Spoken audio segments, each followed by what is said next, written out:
Be yourself, becoming who you are parentally. My leg was over the edge of a cliff, slipping as the crumbling rocks showered down the sheer face. I would have been paralyzed and my whole body hadn't been sliding off the side of sliding out of control before I realized with the adrenaline and the tension in my body that it was my own creation. I was just in the middle of a heated debate with my child, not sliding off a mountain. When I say heated, I don't mean like a hotel pool. I mean bubbling over, like microwave marshmallows, messy, sticky, misshapen, something I definitely didn't want to deal with, but a mess nonetheless of my own making. Hard, overdone. In those moments of less than ideal parenting, just before the critical thoughts and judgment begin to swirl in my mind, that there is that moment and it's waiting. It's waiting to be discovered. And it looks like any other moment, simply ordinary, no bigger or smaller than any other. It's that moment that hangs like a parachute ready to deploy.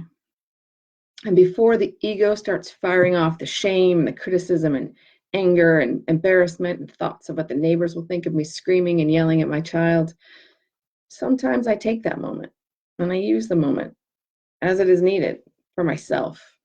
And I look down at the scene of my creating as if I was high above. And that life that was in peril, my adrenaline, it seems to be indicated by my body, with no actual life on the line, only the edge of me raging in my frustration at a kid who's just digging into his own oppositional counter will that is age appropriate biology is telling him he needs to do in the face of an overwrought parent. If we just interrupt the exchange, just give ourselves a timeout and stop speaking, or just check your vitals before, work on your breathing. For those of you with Apple Watches, you can just look down and see what your heart rate is, and realizing you are essentially arguing with your heart, your own heart, your child, at whatever age or stage they're in or you're having. It doesn't require the emotional avalanche that you're emoting. So here's some breadcrumbs. It is not personal.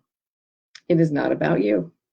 The reason they still need you, yes, even though they say otherwise, is that their own brain wiring is not yet complete. It's unfinished, and therefore without the same faculties that you have available to you. And seeing the things in a rational way is off the table. So don't try and convince them. Because although they have triggered you by pushing your buttons, as they are meant to do, as their learning, growing offspring, your reaction has triggered them right back into the fight, flight, or freeze. And though it can take up to 60 minutes for the chemistry in their body and yours to re-regulate, that's some time that you could spend while they're offline and they don't have access to their frontal lobe functions, and you don't either. You could continue escalating and getting bigger and louder and repeating yourself till you're blue in the face. Or you could take that moment and look into your child's eyes. They might be dilated, and realize that they do not know where you're headed. And it reads like danger. And they're shutting down non-essential brain functions, preparing to fight or for flight or to remain frozen until the threat passes.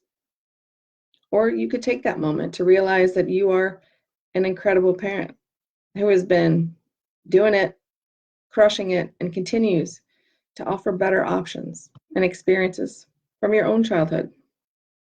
You're not your parents or your grandparents. The stress of the situation might be escalating out of habit, and your body is just reacting the way it's been trained, unconsciously.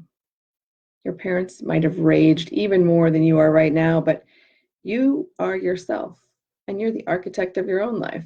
And though you excel at many things, parenting is a practice like everything else. It takes work, practice, and experimentation. Just like science, sometimes you have to try different ways to get the right reaction. You realize expecting a different outcome when you, the adult role model, are not changing is lunacy. So congratulations in finding your moment. All that's needed is a crack in the space to alter the course. for you to become the best you ever in the moments when no one sees what you're accomplishing, except the feelings between your child and yourself expanding into another chamber of your heart and filling you with joy. The compassion you're sharing with both of you is what becoming yourself feels like. When you can see past your own childhood through the heart of your own offspring and back to your emerging self and smile at that moment you found that changed everything, that ordinary moment just sitting there grateful, you can become yourself. That's when you've done it. Well done.